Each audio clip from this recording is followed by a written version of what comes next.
Hello guys, welcome to my YouTube channel. और आज इस वीडियो में हम बात करने वाले हैं कि एसआईपी कैसे काम करती है और रेगुलर एसआईपी डिपॉजिट करने से आपका पैसा कैसे बढ़ता है। तो शुरू करते हैं। और काफ़ी इंटरेस्टिंग ये वीडियो है, बहुत सारी चीज़ें इसमें कवर होंगी एसआईपी के बारे में कि कैसे आपको शुरुआत करनी है। तो लीजिए, पहला पॉइंट यहाँ पर, your money earn money over the years as power of compounding works best. तो जो आपका पैसा है वो एक टाइम पीरियड में आपको पैसा कमा कर देता है और पावर ऑफ कंपाउंडिंग से आपको अर्निंग होती है। और जो सेकंड पॉइंट है वो है यहाँ पर पावर ऑफ कंपाउंडिंग में आपके अमाउंट पर जो भी इंटरेस्ट आप अर्न करते हैं उसमें आपका इंटरेस्ट भी जुड़ जाता है, आपके इन्वेस्टेड पैसे में इंटरेस्ट भी जुड़ जाता है। फिर वो सपोज़ कीजिए आपने 100 रुपये प्लस आपका 10 रुपये इंटरेस्ट होता है, तो वो 110 रुपये फर्दर इन्वेस्ट हो जाता है आगे के लिए, और उस 110 पर आपका फिर से इंटरेस्ट कैलकुलेट होता है। तो ऐसे ऐसे करके चलता रहता है, जिससे आपका पैसा एक टाइम फ्रेम के बाद बढ़ने लगता है। डिसिप्लिन्ड अप्रोच टू इन्वेस्टमेंट्स, जो भी एसआईपी होती है वो एक डिसिप्लिन्ड होती है। ऐसा नहीं होता है कि आपने 4 महीने तक रेगुलर डिपॉज़िट किया और उसके बाद फिर 5 महीने के लिए नहीं किया। हाँ, इसका एक एक्सेप्शन ये है कि सपोज़ कीजिए आपके पास कभी बीच में पैसे नहीं होते हैं, तो आपने 1-2 एसआईपी आप स्किप कर सकते हैं। वहाँ पर आपको कोई पेनल्टी या कोई ऐसा इंटरेस्ट, कोई भी चीज़ ऐसी नहीं होती है। तो डिसिप्लिन होना चाहिए, रेगुलर होना चाहिए। अगर आप रेगुलर नहीं रहेंगे, एक टाइम पीरियड तक नहीं डिपॉजिट करेंगे, तो वहाँ पर आपका पैसा नहीं बन पाएगा। तो आपको डिसिप्लिन रहने की नीड है। When you start one or more SIP plans, your money is automatically debited from your bank account if you allows your broker। तो अगर आप अपने ब्रोकर को अलाउ करते हैं, परमिशन देते हैं, कुछ फॉर्म्स भरते हैं, अपनी एनओसी देते हैं, नो ऑब्जेक्शन सर्टिफिकेट देते हैं कि आप एक पर्टिकुलर अमाउंट जो भी आपकी एसआईपी जाती है मंथली या वीकली या फिर क्वार्टरली, आप उसको परमिशन दे दीजिए। आपको कहीं पे भी कोई पैसा डिपॉजिट करने की या चेक देने की या एनईएफटी करने की कोई भी ज़रूरत नहीं है। जब भी आपकी एसआईपी की डेट होगी, लेट से 10 तारीख, 15 तारीख या 20 तारीख महीने की, कभी भी आपकी जो ड्यू डेट होगी उस दिन आपका पैसा ऑटोमेटिकली डेबिट हो जाएगा और आपको अपने अकाउंट में, अपने बैंक अकाउंट में वो एसआईपी अमाउंट मेंटेन करके चलना है। The investors don't require being an expert in the market timing. तो आपको मार्केट टाइमिंग में कोई एक्सपर्ट होने की नीड नहीं है, क्योंकि यहाँ पर आप डायरेक्ट पैसा शेयर मार्केट में या फिर स्टॉक मार्केट में नहीं लगा रहे होते हैं। आप एक एएमसी को, एक म्यूचुअल फंड कंपनी को आप अपना पैसा दे रहे होते हैं और वो अपने प्रोफेशनल्स की मदद से आपके पैसे को फर्दर आगे इन्वेस्ट कर रही होते हैं। तो यहाँ पे आप डायरेक्ट शेयर मार्केट में अपना पैसा नहीं लगा रहे हैं, आप एएमसी के थ्रू आपका पैसा आगे लग रहा है जो आपको रिटर्न जनरेट करके दे रहा है। Over the period of time cumulative investments could compound into large सम।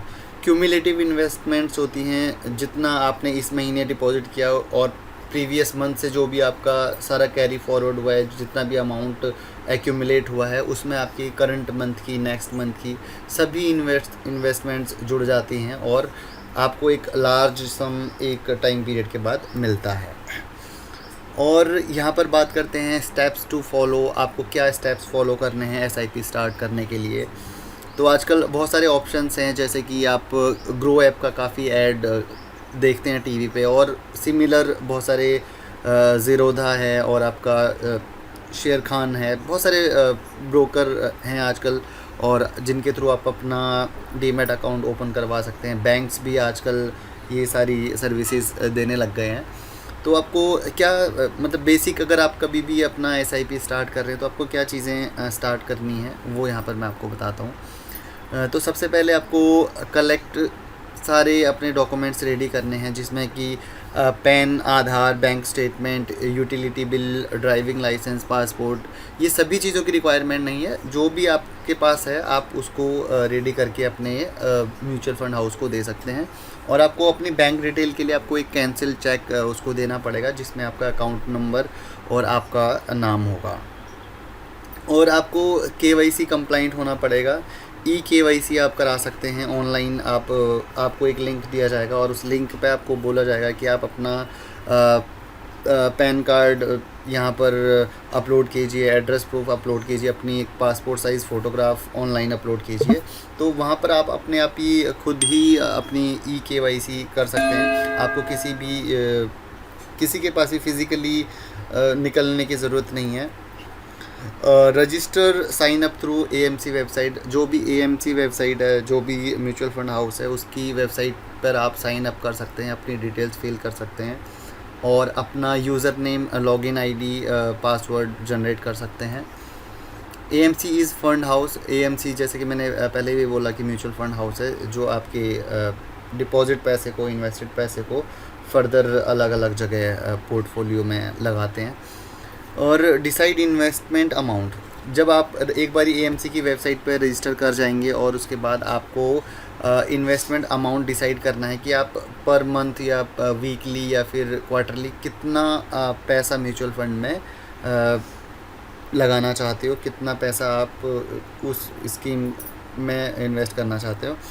और decide the payment mode and date. आप किस डेट में वो पैसा इन्वेस्ट करना चाहते हो, किस दिन आपको चूज़ करना होगा। जैसे कि महीने की 5 तारीख भी आप चूज़ कर सकते हैं, 10, 15, 20, कभी भी, जैसा भी आपको आपका म्यूचुअल फंड हाउस, आपका ब्रोकर सजेस्ट करता है। और उसके बाद आपको आपके ट्रांजैक्शन सबमिट करनी है। जब आप अपना पैसा डिपॉजिट कर देंगे, चाहे आपने वो ऑटोमेटिकली डेबिट लगा रखा है या फिर आप खुद कोई ऐप के ज़रिए पेमेंट करते हैं, जैसे UPI से करते हैं, पेटीएम, गूगल पे और फ़ोनपे से करते हैं, तो वहाँ पर आपका पैसा डिपॉजिट हो जाएगा और आपको एक एक्नॉलेजमेंट आपकी ईमेल पर आएगी। जो भी आपका रजिस्टर्ड ईमेल एड्रेस होगा, वहाँ पर आपको एक एक्नॉलेजमेंट मिल जाएगी। मुझे भी महीने के हर 20 से 22 के बीच में एक एक्नॉलेजमेंट मिलती है, जब भी मेरी SIP का अमाउंट डिडक्ट होता है। Your money is deposited with asset management company, जो कि आपके पैसे को मैनेज करती है, उनके पास आपका पैसा डिपॉजिट हो जाता है। और आगे चलते हैं, what is an asset management company. तो आपने सुना होगा कि मैंने कई बार AMC का इस्तेमाल किया, तो आपको मैं बताता हूँ AMC क्या होती है। AMC are companies collecting funds from individual and institutional investors and they invest your money in securities. ठीक है, तो जो AMC होती है वो आपके फंड्स को कलेक्ट करती है और आपकी इन्वेस्टमेंट को फर्दर अलग अलग कंपनियों के सिक्योरिटीज़ में इन्वेस्ट करती है। दे इन्वेस्ट इन कैपिटल एसेट्स, और वो आपके पैसे को कैपिटल एसेट्स में इन्वेस्ट करते हैं, रियल एस्टेट में, बॉन्ड्स में, स्टॉक्स में। They have their fund manager. अब उनके जो फंड मैनेजर होते हैं वो आपको एक बेस्ट सर्विस देने की कोशिश करते हैं, क्योंकि उनको मार्केट का, शेयर मार्केट का सारा नॉलेज होता है। तो उनको पता होता है कि कहाँ पर कम रिस्क है और कहाँ पर वो कम रिस्क में हायर रिटर्न आपके लिए जनरेट करके ला सकते हैं। तो they are well managed professionals, वो बहुत अच्छे प्रोफेशनल्स होते हैं। और type of funds they invest in, किस टाइप के फंड्स में वो इन्वेस्ट करते हैं। तो कई डेट फंड में इन्वेस्ट करते हैं और कोई बॉन्ड में, गवर्नमेंट बॉन्ड खरीदते हैं, गवर्नमेंट फंड में इन्वेस्ट करते हैं। सपोज़ कीजिए गवर्नमेंट का कोई बड़ा प्रोजेक्ट है, तो वो वहाँ पर आपके पैसे को इन्वेस्ट कर देते हैं, क्योंकि गवर्नमेंट के फंड्स सेफ़ भी होते हैं, तो वो भी आपको रिटर्न जनरेट करके देते हैं। Equity fund shares of companies, equity fund में भी वो आपका पैसा लगा देते हैं। और process which AMC follows to generate return on your invested amount, आपके इन्वेस्टेड अमाउंट पर AMC कैसे एक प्रोसेस फॉलो करती है आपके लिए पैसा जनरेट करने के लिए, वो यहाँ पर जानते हैं। सबसे पहले वो एसेट एलोकेशन करते हैं कि आपके पैसे को एलोकेट करते हैं कि सपोज़ कीजिए उन्होंने आपके 100 रुपये में से 40 रुपये उन्होंने सोचा कि आप वो डेट फंड में लगाएंगे, और 10 रुपये वो किसी कंपनी के बॉन्ड्स में लगाएंगे, 20 रुपये के वो कुछ अदर बॉन्ड खरीद लेंगे गवर्नमेंट के, और बाकी का पैसा वो शेयर मार्केट में, इक्विटी में लगा देंगे। तो वो आपके लिए एक पोर्टफोलियो बनाते हैं। ऐसा नहीं होता कि वो आपके 100 रुपये को या 1000 रुपये को एक ही जगह लगा देंगे। अगर वो एक जगह से वो मार्केट फेल हो गई या फिर वहाँ पर पैसा डूब गया, तो ना वो खुद अर्न कर पाएंगे, ना आपको रिटर्न जनरेट करके दे पाएंगे। तो इसलिए वो क्या करते हैं कि आपके पैसे को अलोकेट करते हैं और रिसर्च एंड एनालिसिस करते हैं, रिसर्च करते हैं कि कहाँ पर पैसा लगाना सही रहेगा, कहाँ से ऑप्टिमम रिटर्न उनको मिल जाएगा।